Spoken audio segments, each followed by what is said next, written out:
मालदीव समझ में आ रहा है? इसकी पूरी अर्थव्यवस्था किस पे डिपेंडेंट है?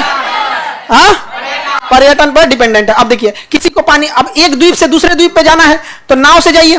किससे जाइए? नाव से। नहीं तो जहाज रख ले, पनिया में उतरता है। अब लोग वहां पर्यटक जाते हैं ना घूमने, अब वहां पे उनको पैसा लेगा कैसे? देखिए सर, सी प्लेन, इसमें एक फैमिली बैठ जाएगी, रनवे, इसको रनवे की जरूरत नहीं, पानी में दौड़ के उतर जाता है, इस द्वीप से उस द्वीप पे चल जाएगा, आप ही के द्वीप पे ले आएगा, 3-4 राउंड मार के नीचे नीचे उड़ेगा, पूरा समुद्र देखते रहिए, यहाँ पे कोई झमेला नहीं है। इसमें लाइफ जैकेट पहना देता है, कहेगा गिरेगा तो कूद जाइए, कोई दिक्कत नहीं। इसमें दुर्घटना की संभावना क्या? पानी में नहीं गिरेगा, वो तो वैसे भी ग्लाइड कर जाता है, गिरेगा कूद के बाहर निकल जाएगा। तो पर्यटन में सबसे ज्यादा पैसा देते हैं सब। समझ आ रहा है कि नहीं आ रहा है? क्योंकि वो अमीर होता है। पर्यटक व्यक्ति क्या होता है? अमीर हो या गरीब, वो कुछ पैसा रखा है और उस पैसे को गया है तो खर्च करने के ही उद्देश्य से गया है। मालदीव ने पूरी तरह से खर्च कर लिया। जहां पर्यटक जाएंगे वहां के लोग को कोई टेंशन नहीं है। वैष्णो देवी और अमरनाथ यात्रा की वजह से वहां के लोगों को कोई दिक्कत नहीं है। कुंभ मेला 1 साल और लग जाता तो प्रयागराज वालों के लिए टेंशन नहीं था। हालांकि जाम में जाम तो लगेगा भाई, उतना बड़ा दुनिया का सबसे बड़ा मेला है, जामे नहीं लगेगा, करोड़ों लोग आ रहे हैं तो उतना तो लगना ही लगना है जाम वहां पे। अब मक्का मदीना हज करने जाते हैं, सऊदी अरब वाले को टेंशन है नहीं है। तो वैसे ही पर्यटक के जगह पे यहाँ होता है। जैसे गया में क्या है? पहाड़ है, लेकिन वो बोध गया का जो मंदिर है, बोधि मंदिर, उसकी वजह से कितने पर्यटक आ जाते हैं। तो टूरिस्टों को खींच लिया कौन? मालदीव। हम लोग नहीं खींच पाए, जो भी खींचा होगा। लखनऊ भी अच्छे पर्यटक जाते हैं। जयपुर, जितने अंग्रेज जाएंगे सब राजस्थान में, वहां पे कहीं मतलब फर्स्ट क्लास, वहां पे हर राजा हो जाकर किला देखने। तो मालदीव का तो टेंशन नहीं है। ये सी प्लेन कहाँ के हैं सबसे ज्यादा? मालदीव। हम लोग लक्षद्वीप में लाए तो लक्षद्वीप इनिशिएशन बहुत अच्छा था, लेकिन इंफ्रास्ट्रक्चर नहीं था। अब देखिए, किसी को बहुत, ये देखिए ये जंगल है, यहाँ पे जंगल, ये सर्कल दिख रहा है, चारों ओर क्या है? घर बनाया है, वो घर टाइप का विला बना दिया है। समुंदर है फर्स्ट क्लास, अंदर कम गहरा, थोड़ा बाहर में ठीक ठाक गहरा। इसमें जाना है तो समुद्र में भी चल जाइए, बीच में कंट्रोल सेंटर डाल दिया होगा, फर्स्ट क्लास नेचुरल। यहाँ पे सी प्लेन उतार दो, बोटिंग कर दो, ये कर दो, और उसमें पर्यटक सबसे ढेर ना कमाएगा, चल जाएगा तो उसको एक आएगा समझाने, वो कहेगा देखिए जहाज से घूम के आया, good morning sir, scuba diving ये क्या होता है? कहा सर ऑक्सीजन सिलेंडर लगा के आपको मास्क पहना के आपको नीचे लेके चलेंगे। कितना रुपया? 15,000। तो तैयार हो जाइएगा।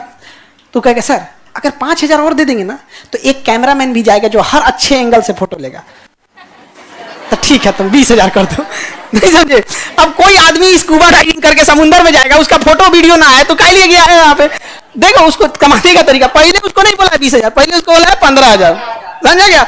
अब उसको ऑक्सीजन सिलेंडर लगाएगा और उसको खूब अच्छा पकड़ के ले जाएगा, रस्सी सेफ्टी उफ्टी सब सिखा देगा यहाँ पे।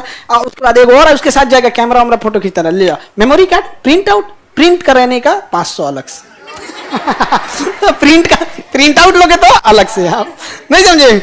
तो लोग कहते हैं करा ही लो प्रिंट, क्या ही जाता है, करा लो यहाँ पर, मोबाइल में ट्रांसफर का अलग यहाँ पे हो गया। तो यही सब में करेगा। तो स्कूबा डाइविंग नहीं सर, स्पीड लॉन्च मतलब तो फिल्म में देखोगे ना, मोटरसाइकिल तरह बोट रहेगा, पूरा हीरो दंदनैले रहेगा, उसको 2-3 बार चला ला के दिखाएगा, कहेगा बैठिए यहाँ में, फिर उनको बैठाएगा 5,000 में, 2,000 एक्स्ट्रा वीडियो रिकॉर्डिंग। अब वहां लोग जाते ही, अरे कोई जबरदस्ती आपसे थोड़ी मांग रहा है, जबरदस्ती करे तब तो। ये सारी चीजें व्यापार के लिए। तो जब आपका थिंकिंग उस लेवल का रहेगा, क्यों नहीं जाएंगे? वो बोट आप पटना में लाके देखो, नहीं चले तब कहना। स्कूबा डाइविंग पटना में लाके देखो, लोग उसमें भी जाएंगे, गंगा नदी में। वो स्पीड लॉन्च उसमें भी कुछ नहीं जाता है, गंगा नदी के इस पार और उस पार पोल गाड़ दो बीचवा में, एगो सपोर्ट के लिए, और रोपवे जो होता है ना, रस्सी पे चलता है, वहां पे रोपवे डाल दो, 50 रुपये फीस, वो पार एन जाओ। नहीं हो गया रोपवे, नीचवा रोपवे लोग लाइन लगे, नीचे 4 गो बर्गर चाउमीन लिट्टी उट्टी लगा के बना दिया, 1000 लोग को हो गया रोजगार कोई थाली में सजा के देता है। मेंटलिटी कैसी है आपकी, समझ में आया कि नहीं आएगा?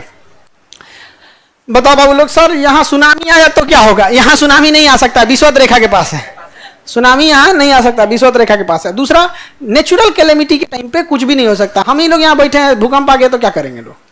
खैर ये वाला तो भूकंप विरोधी है, लेकिन ये सब का कोई वो नहीं ना होता है। समझ आ गया? पर्यटन के लिए तो लक्षद्वीप इसका सब्स्टिट्यूट बहुत बेहतर है, लेकिन लक्षद्वीप की अभी समस्या क्या है? नो इंफ्रास्ट्रक्चर, कोई इंफ्रास्ट्रक्चर नहीं है। ये देख लीजिए, इसके पास जमीन नहीं है, जबरदस्ती हटाया है, और यहाँ आने वाले को कोई दिक्कत नहीं। बालू पे घूमना है, पानी में घूमना है, सी प्लेन घूमना है, बोट लेना है, जंगल में जाना है, कैसे जाना है, फर्स्ट क्लास एकदम। यहाँ छोटी छोटी मछलियाँ आती रहती हैं, जैसे शार्क का बच्चा आ जाएगा, बड़की शार्क तो आ ही नहीं पाएगी, गहरा ही नहीं है, तो लोग और खुश, ना तो बड़की आएगी तो चलेगी, चलिए ना स्कूबा डाइविंग सिखाते हैं बहुत बढ़िया स्कूबा डाइविंग सिखाते हैं। हाँ, आगे बढ़े। तो ये इतना बेहतरीन है पर्यटक जगह। लक्षद्वीप भी हम लोग का बेहतर है, हमें मालदीव से दिक्कत नहीं था, बशर्ते आप अपना पॉलिटिक्स चमकाने के लिए किसी देश से दुश्मनी मोलिएगा तो ये अच्छी बात नहीं है। मोहम्मद मोइजू को भी समझ में आना चाहिए। Any problem?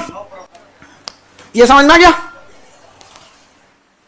लक्षद्वीप में है सर ये सब नहीं, अभी इंफ्रास्ट्रक्चर नहीं है।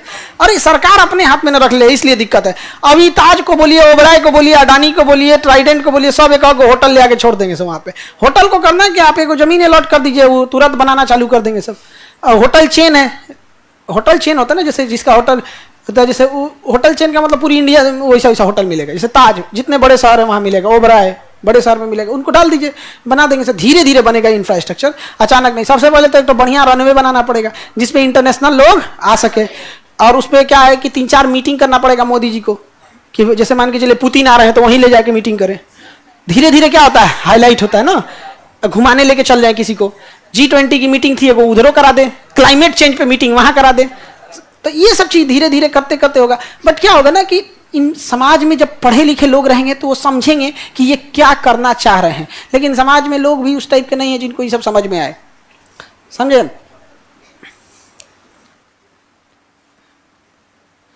सर ये लोग काम क्यों नहीं करते हैं?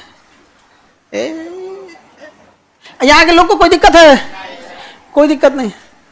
एक आदमी मान के हाउस कीपिंग के लिए 5 आदमी की जिम्मेदारी, एक व्यक्ति को कह दिया 1 2 3 4 कि यहां तुमको कोई कमी आने नहीं देना है। एक आदमी को रोजगार मिल गया, सारा चीज एकदम फर्स्ट क्लास मिलकर रख जाता है, उसमें कोई प्रॉब्लम नहीं होता है, और जनसंख्या भी कम। अगला देश देखते हैं, श्रीलंका। चौपट हो गया, ये भी पर्यटक में बहुत अच्छा है, श्रीलंका भी, लेकिन चौपट हो गया। इसको फेसबुक डुबा दिया। देखो ये है श्रीलंका, दिख रहा है? इसको तो हम लोग जब मन तब मार के चलाते हैं।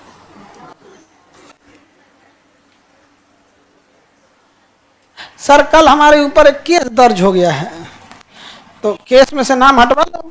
तुम अगर किए हो तो दर्ज हुआ होगा, नहीं किए हो तो नाम हटवा लेना प्रूफ देके, ठीक है?